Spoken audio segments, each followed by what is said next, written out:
Okay, I think we're ready to get started. So welcome to my talk, Into the Unknown, Navigating the Wild Frontier of Emerging Languages. When I refer to an emerging language today, I'm focusing on languages that do not have very much adoption yet. They might be a brand new language, possibly something that hasn't even reached its version 1.0, or it might be something that's been out for a year or two, but no one's really picked it up yet, so you don't have online resources. What we're going to talk through today is I'll give you some background on who I am and about how some of my experience may be relevant to this topic.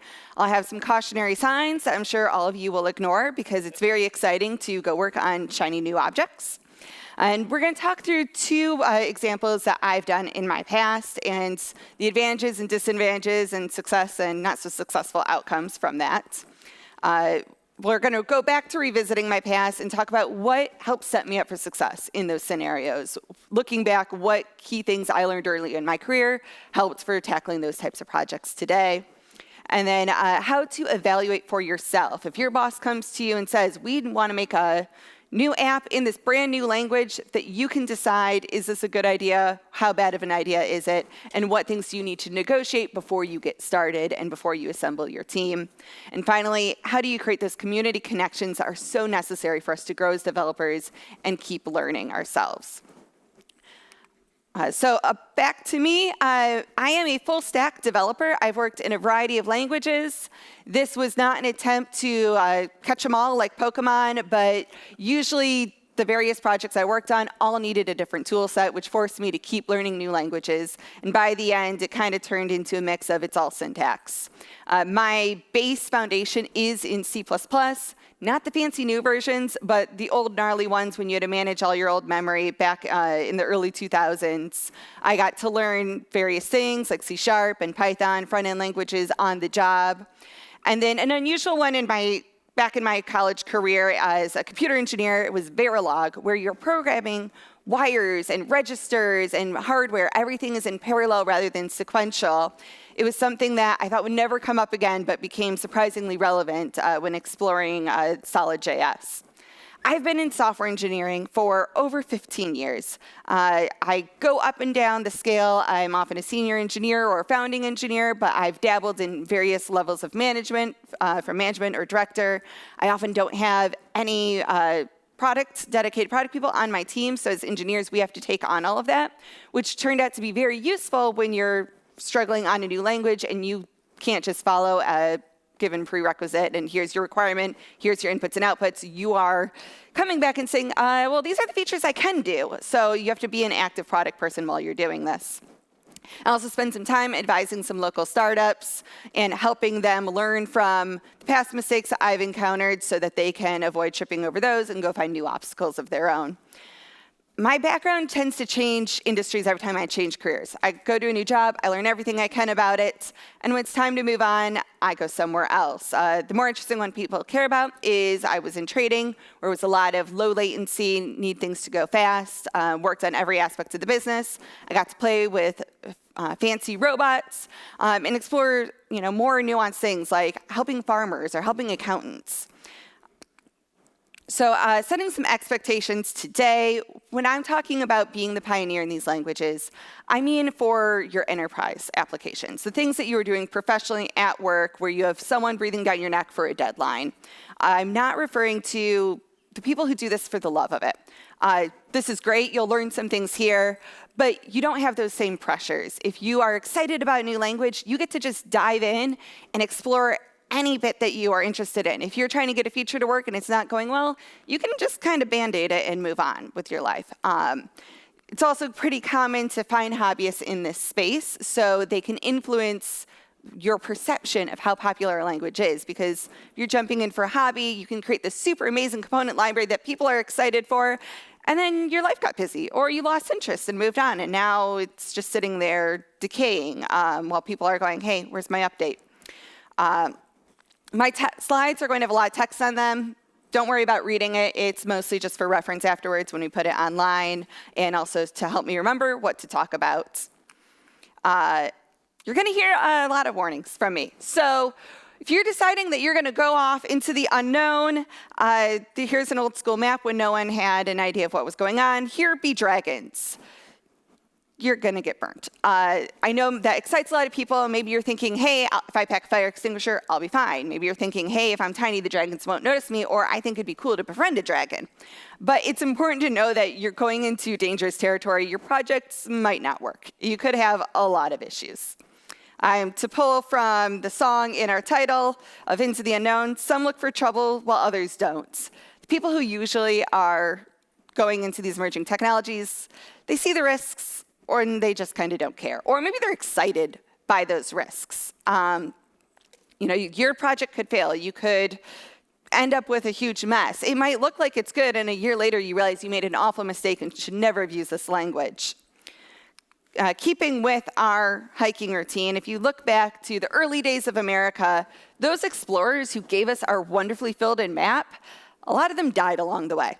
They got injured. Things didn't work out well. This image is of Death Valley, where people didn't know what they were getting into. They had to be rescued. Some of them were not rescued in time. But the people who explored and worked with the tribes navigated the land. They figured out how to find the oasis. To them, it's a lovely, beautiful place to live. So it all depends on how you approach, knowing what you're going up against from the beginning. So you want to make sure that you're never getting in too deep. You might start a new project and realize, you know what, this new language of SolidJs is not meeting our needs. We need to fall back and use one of the current established ones. That's always a risk. Sometimes you bet on the right horse, and it's the language that becomes standard, like Angular. Other times you bet on the wrong horse, like Silverlight, and a lot of companies are still working on making that go away. Sorry, I appear to have touched a nerve. So going over to our two case studies, we're going to start with the one that I consider a success story. I got to work with Angular 2 before it was even released. This was something that went really well, mostly because the community was so excited for it. So how this came about was I was working on a government contract. We had a lot of legacy systems and technologies that were aging and nearing end of life. So we wanted to make sure anything new that we built was in a framework that was going to be supported for a long time. It's really hard to convince your customer, please pay us while we go away and rewrite everything while delivering no new features for you. So I was originally on one team where we were having that negotiation. We were eagerly awaiting Angular, trying to watch some tutorials that would come out, but they were predictive. They were giving us some idea of the changes that were coming. But obviously, since the language wasn't released, they weren't accurate yet. But it helped us get a base idea for what it was like to work with a JavaScript-based language, because we did not have that experience. I'm not sure why they decided to go with Angular 2 over React. That decision was before I joined. All I know is it was the React developers who said use the other language, so we decided to trust them. I ended up transferring to a different team in a reorg that was in the same waiting game as mine of, okay, we have a brand new app we want to build. We want it in Angular, because if we use Angular 1, it's literally going away. We don't want to build our new house on shifting sands. So since a couple new people had been transferred, they figured we had the buffer room to get started, have those delays and stumble over it with a smaller portion of the team. And then when things got serious, we'd pull the rest of the team into the project.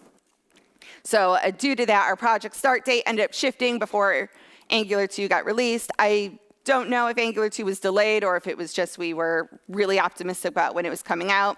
So I ended up creating our application in Angular 3 months before Angular was even released, which really meant that I was constantly rewriting things and I had no information. Our official resources were the Angular website, which was very helpful and up to date. You could find things on blog posts and on forums like Stack Overflow. The problem is usually the data was wrong, because they were making breaking changes. I think it was monthly releases, but when I look back and remember, it felt like I was just constantly rewriting things. That every week I'd run into something. I'd look up Stack Overflow, run the command it said, and find out that keyword doesn't exist. I wouldn't know that someone had updated one package, which then caused an update in Angular, and now nothing works. And it's demo day, and I have to go tell the person who signs our contract, yeah, nothing works. So that was not a great feeling of joining a new team, but because we had a government contract where it's planned on a 5-year stretch, they were okay. They knew those first few months were going to be rough. They knew the first year was going to be interesting. They had planned on having that slow progress in the beginning, knowing that a year into it, we were going to move along faster. What also helped was we were able to negotiate what our MVP features were.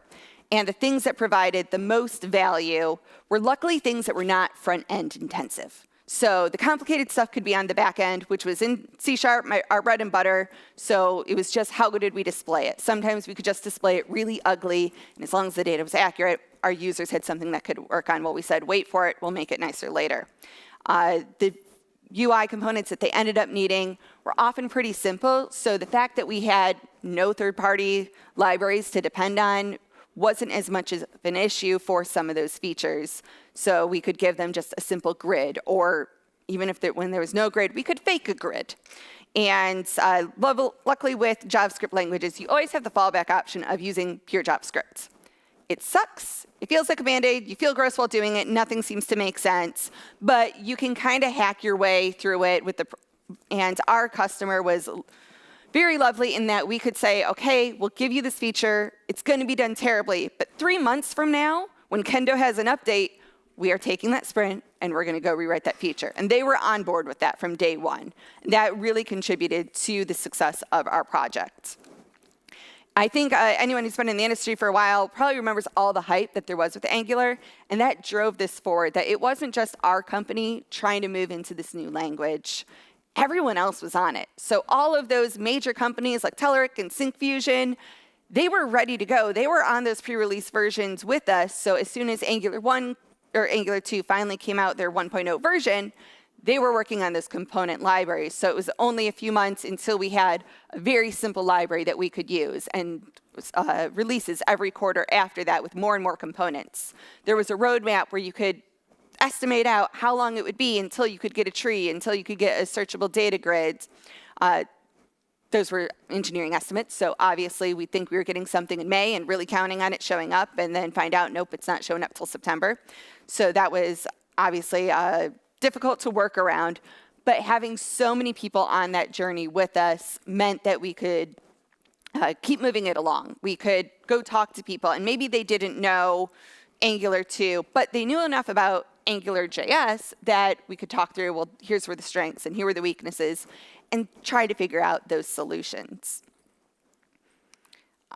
Our other scenario is when I worked with SolidJs. Hey, someone's heard of it. You're the first person I've met who has heard of that language outside of the team I was on.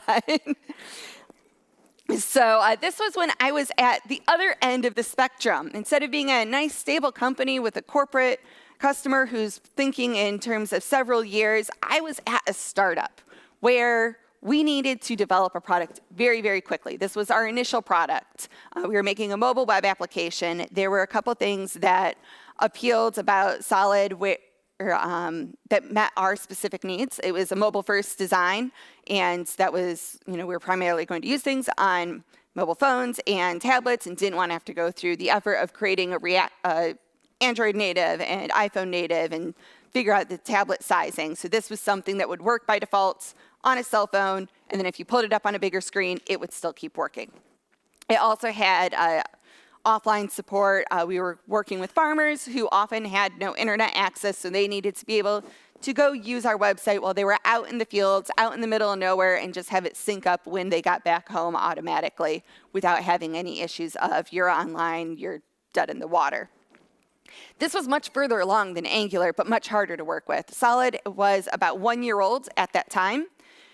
So we thought that there was going to be more community support, and it looked like there was at first. There were third-party open source libraries that you could use that seemed to be very active. There were supposedly paid libraries that were in the works.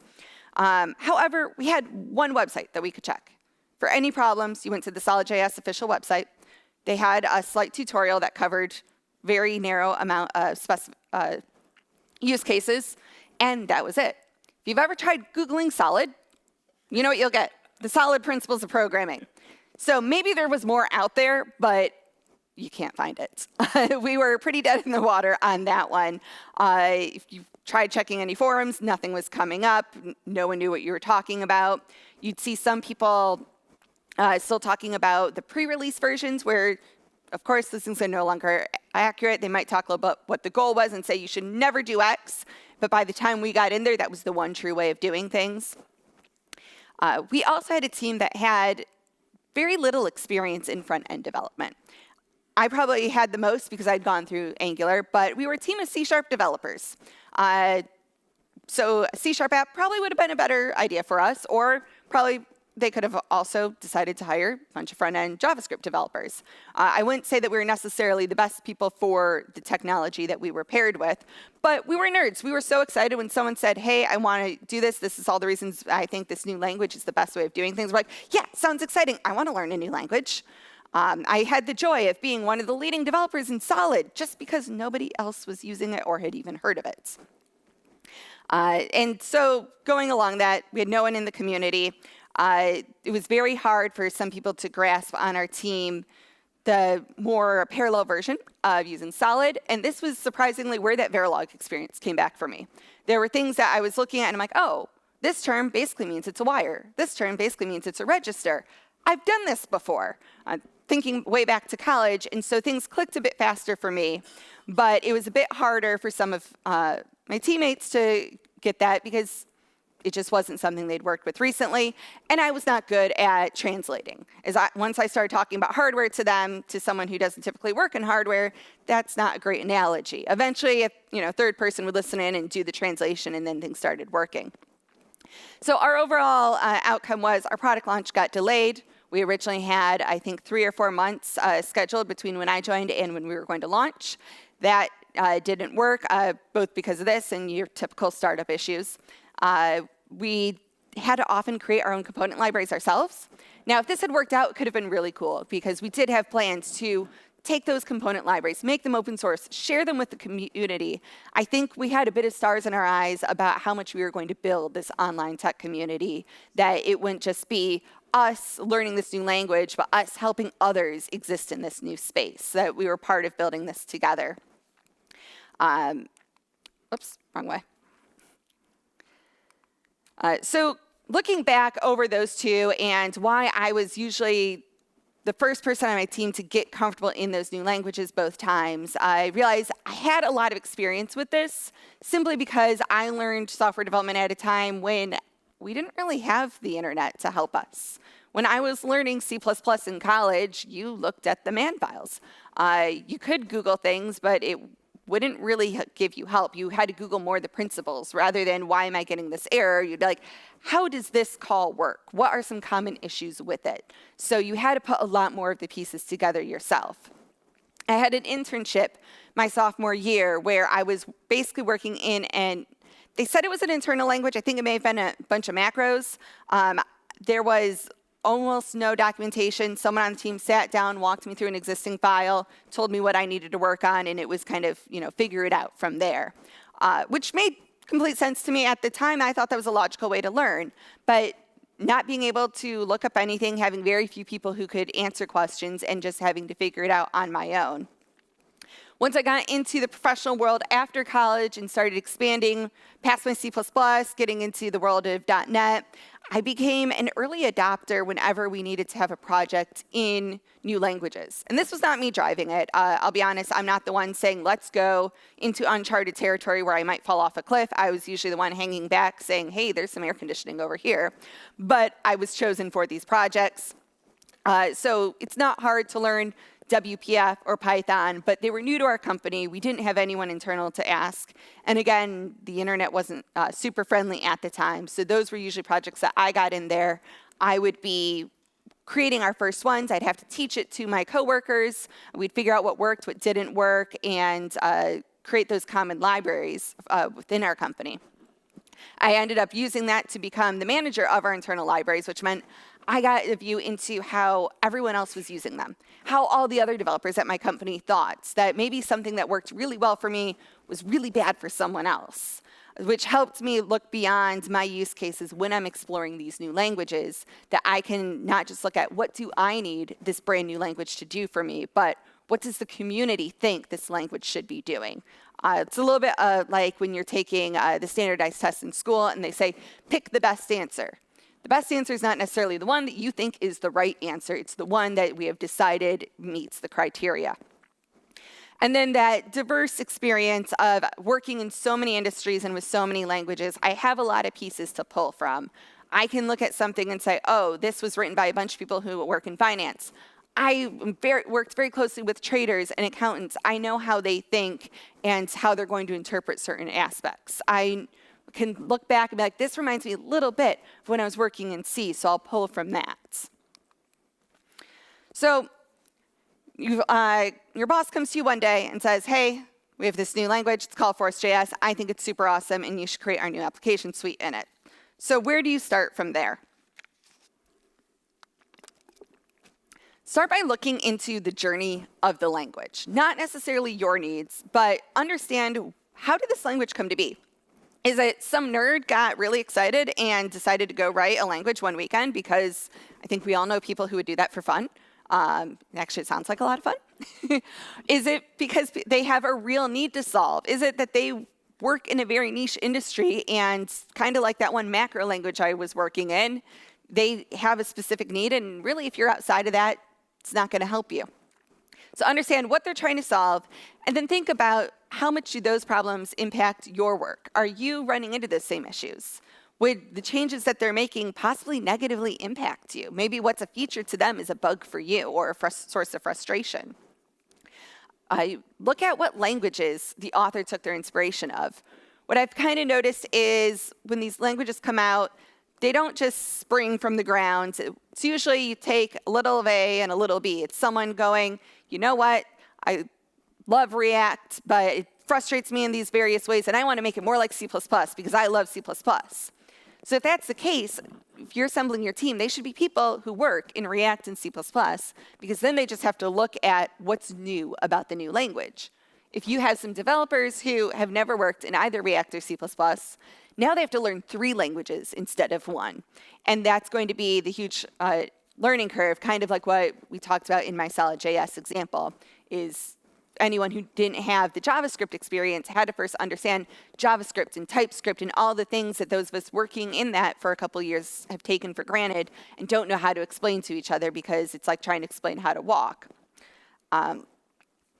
You also want to wonder, what's driving the adoption of the language? Is this a community need where we've been saying for a while, we have this problem, there's a pothole in the road, why is no one fixing the pothole? Until, a friendly person decides they're just going to go ahead and do it themselves. Is it a company has started using this internally? Say Amazon comes out and says, we are creating a new language called Rain, and all of our developers are using it.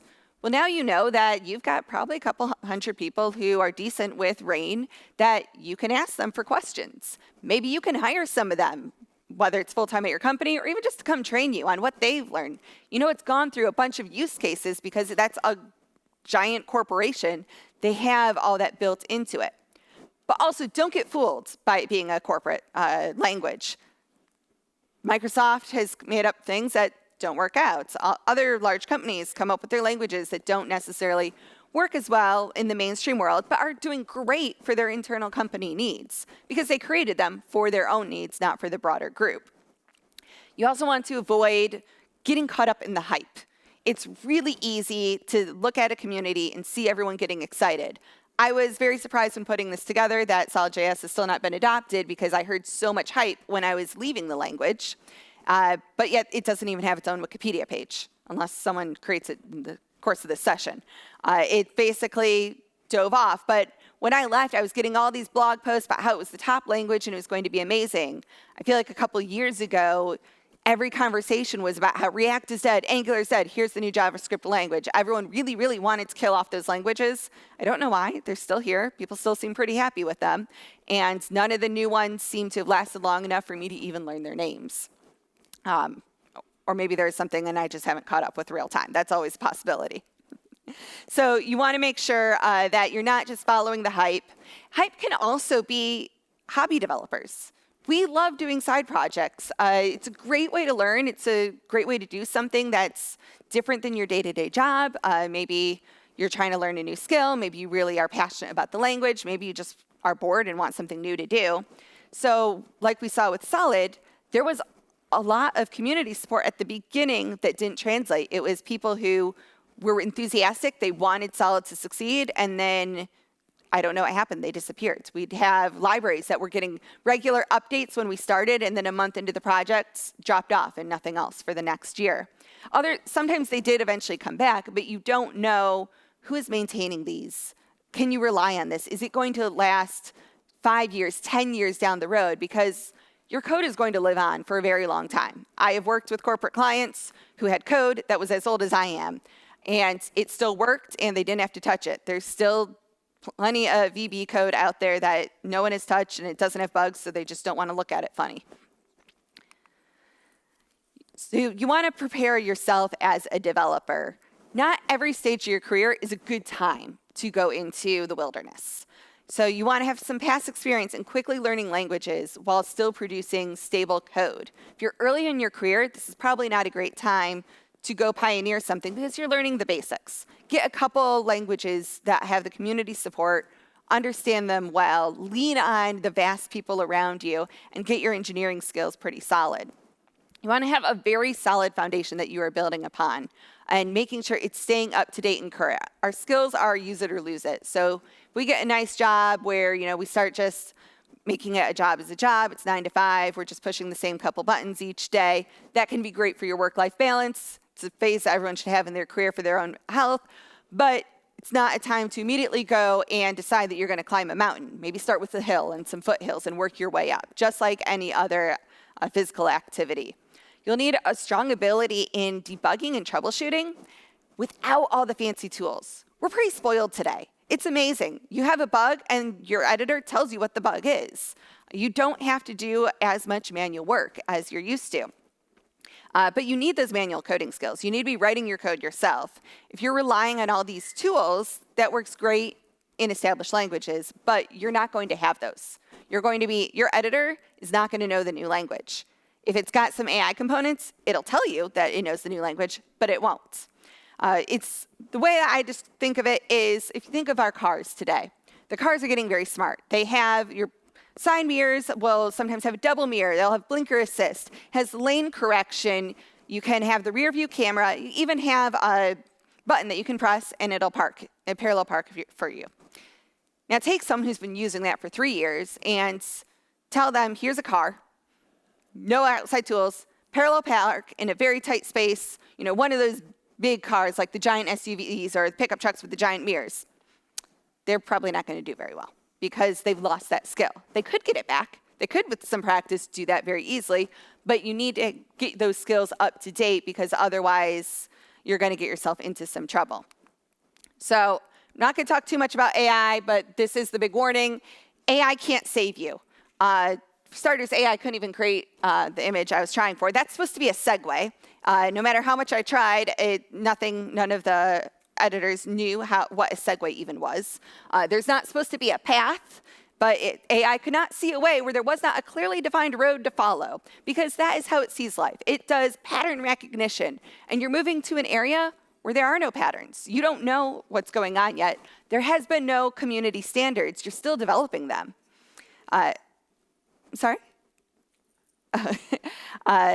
So be cautious about AI. It's great for the way that you're using it today if you like using AI, but when you're doing something new, this is your job security. This is what really it takes a real strong software engineer to go into a language and help set the standards, help understand what best is needed for that language. And this is something where you're using your raw skills. And finally, once you've got the language chosen, you've got your team, is this good for your business? We get very distracted by shiny objects here. So you need a long-term roadmap. A lot of times people come and they want a proof of concept. We want to see if it's possible. But when you're evaluating the language, you need to be looking beyond your MVP. Maybe it does your MVP features because they're not very complicated. But where are you going in the next couple of years, in 2 years, 3 years, 10 years? Is this still going to work, or are you going to have to rewrite this in a couple of years? So that should be in your back of your mind the whole time you're doing your project. A big part is getting your leadership and your stakeholders to buy in on how difficult this is. You are going to have a lot of delays. You are going to constantly run into issues. You need to be given that patience. You don't want to have a boss breathing down your neck. Is it done? Is it done? Is it on time? Can I go tell the board that it's going to be amazing? You often don't know your delivery date. It's hard to estimate. We once had to tell a customer when I was working in Angular, they wanted something which we ended up using an org chart to display this kind of tree view. And they wanted each node to have dynamic coloring based off one of the variables. And that didn't work. We didn't even really have the org chart. We were using some JavaScript Band-Aid, and we could find no way to edit the overall background of it, let alone each individual node, have it be dynamic. But when we went into our planning meeting and explained this probably isn't going to work, someone tried it, didn't make any progress. They said it was super important. We came back with, look, it could take 2 days or 2 hours. It could take 2 weeks. We don't know what's going to do. We don't think this is best use of the time. If you can wait a few weeks, we have a new version of Kendo coming out, which has support for everything you're asking for. We will get it to you very, very soon.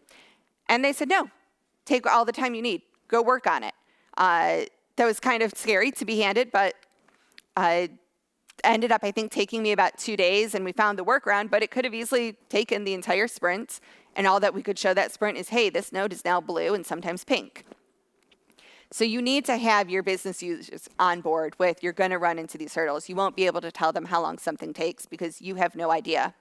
You'll need to be able to take time of, if there's 3 different ways of going about it, exploring all 3 options. Sometimes you're going to duplicate work because you don't know yet what the standard is. You might decide, hey, this first way was really easy to implement, and then when you go through the second way, realize, oh, but this will be more robust in the long term. And you'll use that when you create future components down the line. You need to have buffer room in your schedule because, like we talked about, you might get in and after a couple months realize this isn't going to work. Do you have a fallback plan? When I was on Angular, we did have the fallback of, if I had gone through this pre-release versions of constant rewrites and it just wasn't working, we could have switched over to React. We had a plan. We knew what we would need to do in order to get back caught up. But a lot of times, you can quickly get in a place where it's sunk cost. You've been working in this new language for so long that you don't want to have the time to go back and start from scratch. And the longer you wait before you make the decision, the more that you have built on this and the more that you would have to rewrite. You want to set up your evaluation criteria of how do you know when you've reached that point. This isn't something that is go work on something in a corner and come back 3 months later. These are conversations you should be having weekly, if not daily, of how are we doing, how confident are we feeling? Because you're going to be super excited one day, you're going to hate it the next day, and then you're going to get excited again, and it's just going to be a roller coaster ride. And then one day you're going to look at the app and either decide, yes, this is amazing, or you're going to look at it and be like, oh gosh, I never want to deal with this again. Budget is going to be more costly than you expect. Often at the beginning, there's a lot of open source stuff. You think you can do it on the cheap, but you need to really invest in your people. Not just the time length of the project, but going to trainings.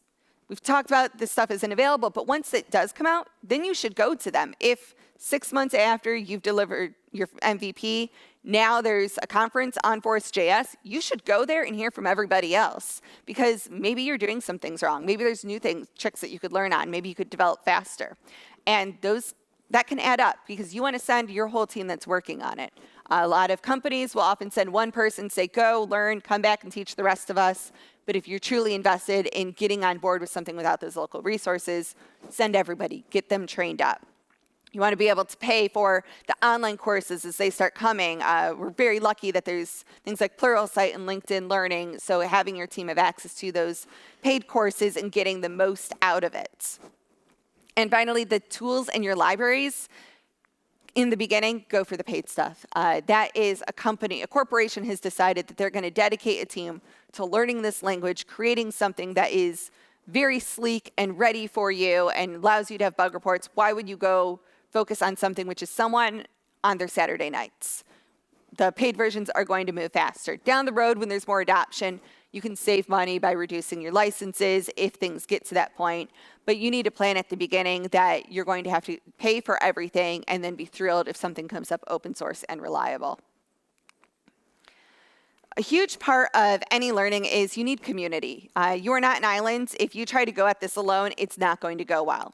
So you're going to focus on both your internal community and your external one. So within your company, you should be a team. You want more than just 1 or 2 people working on this. Ideally, I'd say try to get 3 to 4. People who are getting together regularly. Sometimes you're going to want two people doing the same thing, not necessarily because you need it twice, but if I'm working on something, I'm going to implement it one way, you're going to do it another way, and then we can come back and cherry pick the best of both. We can have an interesting discussion about, did we run into the same issues? Maybe we look at things differently. We can help teach each other as a result. You'll want a diverse set of use cases. What really helped when I was working on early Angular was we split into two teams. Right before the official version of Angular 2 came out, we got an extra contract, split it out, still wanted to do it, all that, which meant we were often doing the same things but slightly different, and we could compare notes with each other. When someone got stuck, it was very common to look at your commit history. The change is tiny. You don't know why your app is now crashing because there's no logical reason why that should work. So you go download the other team's code and try making the same change and see, did their code crash? And if not, then you can dig into, is it something about my machine? Is it something about how, often you found an underlying bug that nobody knew about? So we often would get together and try implementing things very differently. Book club style is kind of a good way to run some high-level meetings on this. You want to be getting together often. I'd say weekly at the latest, probably at least multiple times a week. Get together and just talk about what's going well. Like, what did you learn? What's something new that came up to you? Maybe it's super obvious to everyone else. Maybe they never thought of it. Talk about where you're struggling, what you don't understand. Don't assume that everyone else knows it or that they would think it's a stupid question, because if you're confused, maybe they're confused too. Maybe you can talk about it. Maybe it turns out that's a failing of the language, or maybe it's just a misunderstanding. You'll talk through the advantages and disadvantages of the language use and start coming together on what you think your company's standard is going to be for the language, what you think the community standard is going to be. And when you're doing all this, you need to have no ego. You will remember all the conversations where you're debating, should we do it A or B, and you advocate for A and feel very strongly, they say B, and they come back a couple weeks later and someone goes, oh, yeah, so I just had this idea that we should go with B because that's totally how the community is going to do it. This is not the time to say I told you so. You'll remember all those conversations, but you'll forget the times where you backed the wrong horse and you were the one who was wrong. So just be excited. Be very polite with people, because we're all just trying to muddle through this on our own. Everyone's tired, and often they're misunderstanding each other. When you're connecting with the broader community, this is where you start looking at meetups. You're unlikely to find one for your specific language, but you can go to some for the similar languages. So if this language was based on React, go to the React meetups and say, hey, has anyone here heard of Forest.js? Maybe no one will. But when you go back the next time, I could bet at least 3 people Googled it and started looking into it. You might get some people doing hobby projects to learn alongside with you. Because those hobby people are great. They're going to go down the rabbit holes that you don't have time for. Code and Coffee. Columbus has a great chapter here. I know we have people traveling from out of state. There's chapters all over the country.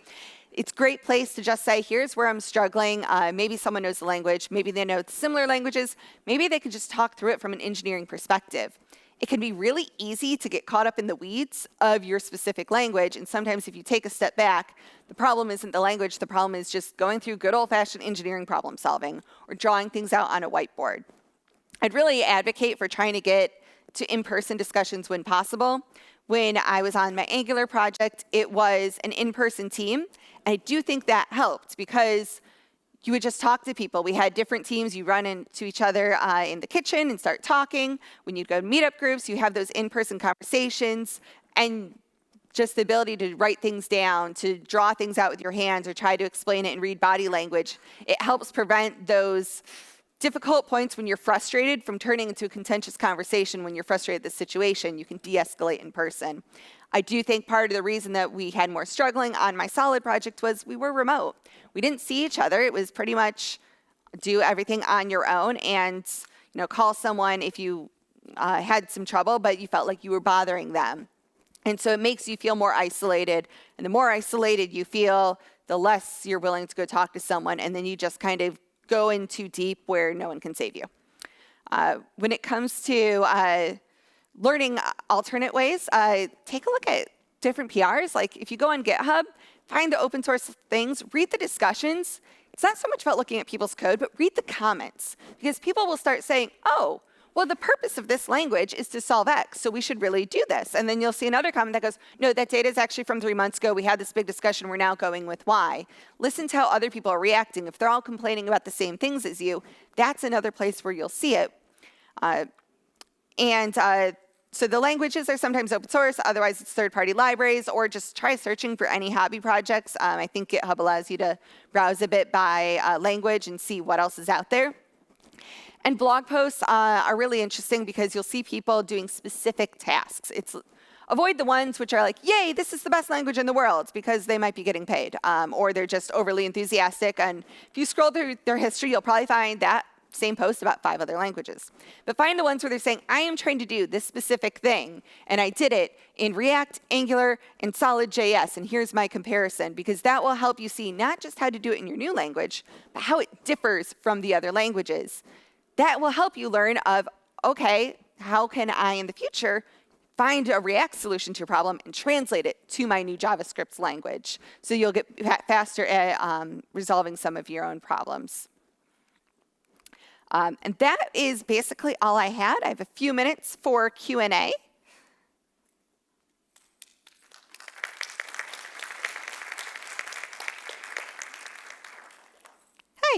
Are there any particular languages you're excited about right now? The question is, are there any languages I'm excited about right now? Not really. I am not up to date. Someone told me I am the least techie tech person that they know. So that's why I'm adopting these languages because someone gave me a project and I will do what's in front of me. I know that there's a lot out there, but I'm just kind of right now trying to focus on the underlying skills for some existing stuff. My last project was in Blazor, and I still don't quite understand Blazor. So it's not a new or emerging language, but it's still something that I want to figure out before I move on to something fancy. Yes. Okay. Okay, I'm going to need you to shout. What's the shortest lived language that you've worked with? What is the shortest lived language that you've worked with? Languages never seem to officially die. Like Solid is technically still out there. I would consider that one probably the most flash in the pan. Well, I'd say Silverlight, because Microsoft officially deprecated that one, and that was when we really had to move off. I think it was about only 5 years in that Visual Studio stopped supporting Silverlight, and that's when we knew it's gone. Okay. Well, thank you all for your time. These slides will be online. This is my LinkedIn. Feel free to connect with me, and I'd be happy to continue the conversation.